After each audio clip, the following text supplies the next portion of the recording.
నమ శివాయ. ఆత్మబంధువులందరికీ నమస్కారం.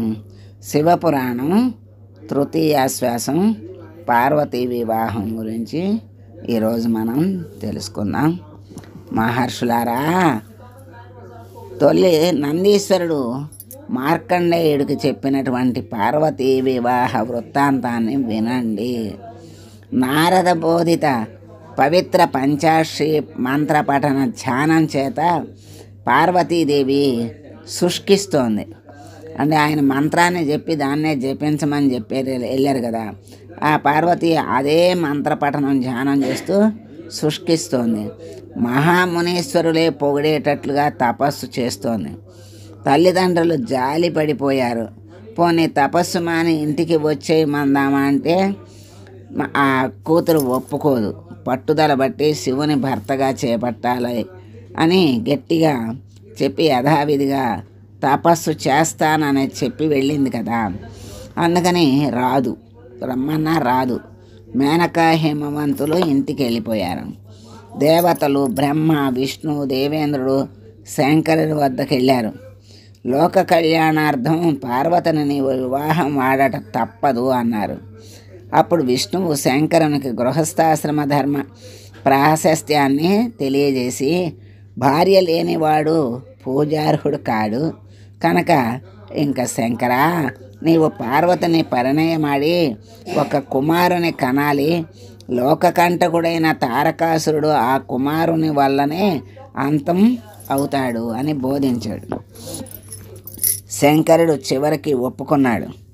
అప్పుడు అందరూ తమ తమ స్వస్థానాలకి వెళ్ళిపోయారు. శంకరుడు తన వివాహానికి సప్త మహర్షులను సంధానకర్తలుగా చేసుకుని వాళ్ళ చేత పార్వతికి తనపై గల ప్రేమను పరీక్షించటానికి, చివరకు తానే ఆమెను పరీక్షించాలని అనుకుని ముసలి యతీశ్వరుడై వచ్చాడు.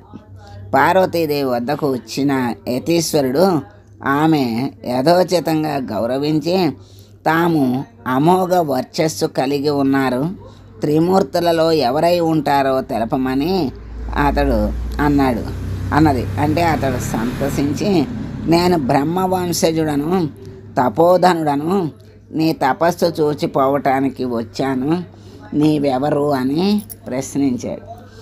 ఆమె తన స్వీయ చరిత్రని చెప్పింది.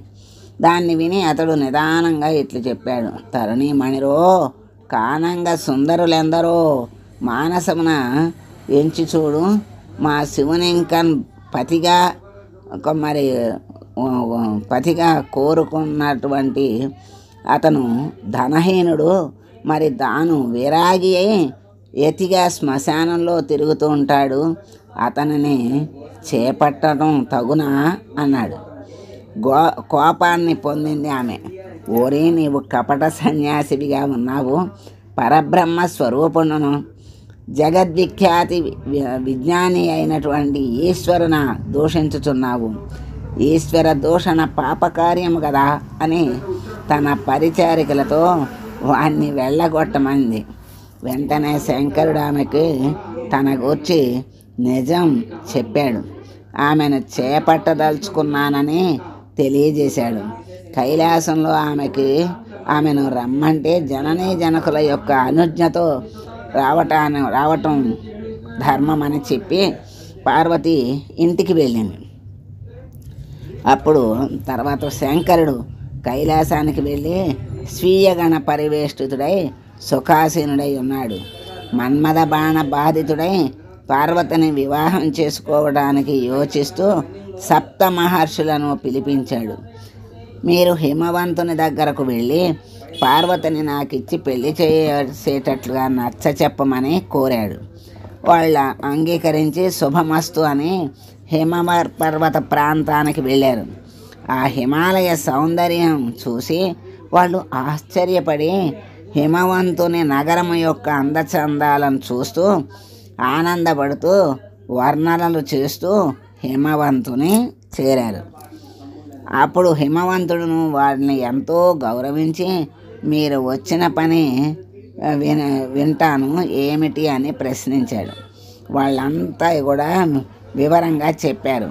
హేమవంతుడు ఆ మునులకు తాను మాయాయతేంద్రుడగు ఒకడు శంకరుని గురించి చెడ్డగా చెప్పి ఉండటం వినటం వలన, అయ్యలారా, పార్వతిని శంకరునికిచ్చి వివాహం చేద్దామని అనుకున్నాను, కానీ దాన్ని విరమించాను అని పలికాడు. అప్పుడు సప్త మహర్షులు అరుంధతి కూడా పార్వతిని లోక కళ్యాణ వాంఛతో శంకరునికి ఇవ్వటం యుక్తమని చెప్పారు. దానికోసం అనరణ్యుని కథ చెప్తాను వినమని మేనక హిమవంతులకు వశిష్ఠుడు చెప్తున్నాడు.